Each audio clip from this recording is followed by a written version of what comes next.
quand on est patron, on a envie de presser en force, on a envie d'avancer, on a envie. Parfois, c'est vrai qu'on n'est pas toujours à l'écoute, parce qu'on n'a peut-être pas envie de l'écouter ni de le voir, ou on n'est pas juste pas conscient. Et c'est bien d'avoir à côté de soi quelqu'un qui te dit là, peut-être que ça aurait le coup de repasser, ou de faire s'exprimer un tel ou un tel, ou d'exprimer des peurs, ou des craintes, ou des choses comme ça.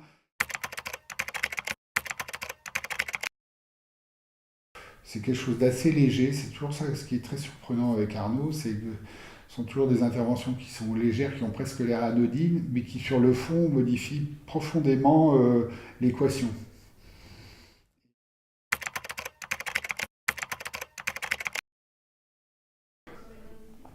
Finalement, j'en attends un peu de lucidité, m'aider à voir clair euh,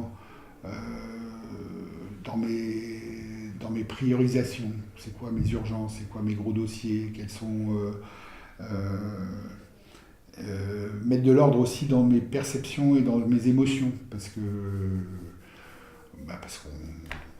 est fait d'émotions, donc mettre de l'ordre dans tout ça, mes craintes, mes peurs, euh, avoir une capacité avoir la chance de pouvoir discuter, échanger en toute transparence, en toute confiance, euh, et c'est tout ce travail là permet de renvoyer quand même du coup. Je repars. Parfois, j'appelle Arnaud sur un sujet comme ça. Je sais pas trop qu'en penser. Je ne sais pas trop qu'en penser. C'est quoi le sujet? Alors, est-ce que c'est. Donc, déjà, bien reformuler la question. Est-ce que c'est vraiment là mon problème? Est-ce que c'est vraiment là la question?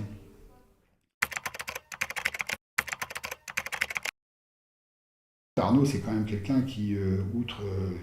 Il n'est pas né coach. C'est que, ce qui est très important dans la relation que je peux avoir avec Arnaud, c'est que lui a été à ma place. À ma place, il était patron d'entreprise de taille très importante, il a été consultant. Enfin, donc il arrive et quand même. C'est pas juste ce qui est très intéressant, ce qui est quand même un point très très important dans ce dialogue avec Arnaud, c'est qu'il comprend les mécanismes d'une entreprise, il en a dirigé, il en a conseillé, et donc quand même, il y a tout ça qui arrive. Donc c'est à la fois quelque chose, même si aujourd'hui son angle est plus sur l'humain ou le management, plus que sur l'humain, oui, le management, les perceptions, les peurs, euh, le, tout ce qu'il a, tout ce bagage est vraiment intéressant, quoi. Parce que parce qu'il t'aide parce que ça m'aide à mettre à plat les choses, à avoir quelque chose d'assez clair dans ma tête et de repartir avec un plan d'action finalement, deux, trois trucs très concrets, deux, trois choses très simples.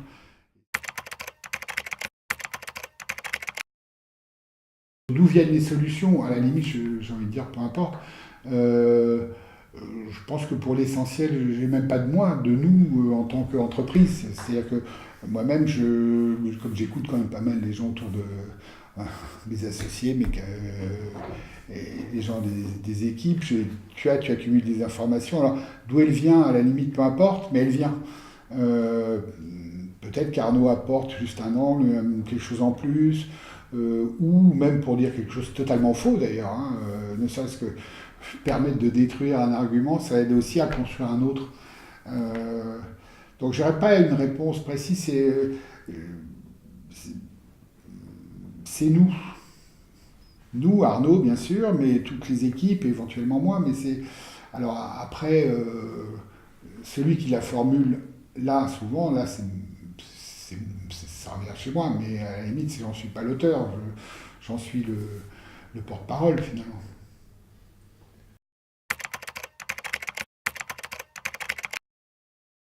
Dirigeant, le mot il est assez ambigu, quoi, ambivalent. On a l'impression, dirigeant, ça suggère l'idée qu'il y a un sachant et des exécutants ou quelque chose de cet ordre-là.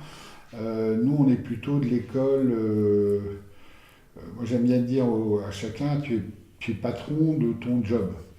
Ça veut dire que d'une certaine manière, tu es toi-même dirigeant. Enfin, on est tous, d'une certaine manière, dirigeants. Ce que j'attends de chacun, et ce qu'on attend de chacun, c'est qu'il soit lui-même dirigeant, patron de son job. Donc ça c'est le premier point. Le second point, c'est qu'étant patron de son job, il a une vision du périmètre qu'il contrôle ou qu'il doit maîtriser, qui est probablement plus précis et plus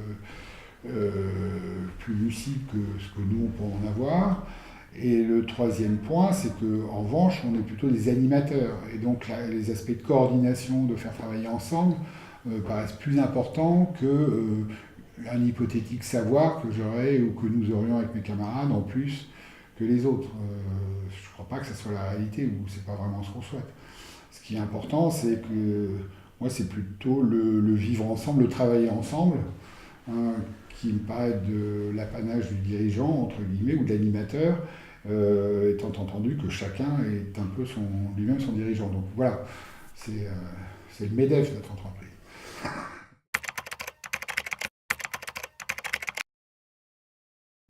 Qu'est-ce que j'ai appris comme dirigeant ces dernières années? J'ai appris mon métier, je crois. J'ai appris un métier de patron. J'ai appris que je pouvais être un bon patron. Ce qui est pas, c'est pas mal. J'ai appris que je pouvais être un bon patron, enfin que je crois l'être. J'ai appris à avoir confiance en moi. Je pense qu'on est.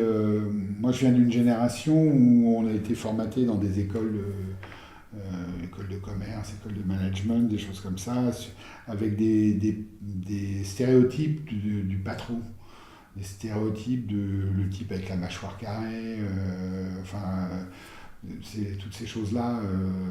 Et donc je me sentais totalement en décalage par rapport à ce stéréotype qui était un peu la représentation comme ça, iconographique du patron. Euh, et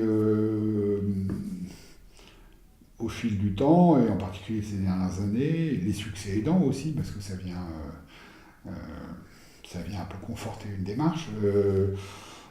Et puis grâce et avec toutes les discussions que j'ai pu avoir avec les Arnaud, mes associés et tout ça, il me semble que j'ai appris à être moi-même tout en étant patron, et c'est en étant soi-même que je suis probablement le meilleur patron que je puisse être.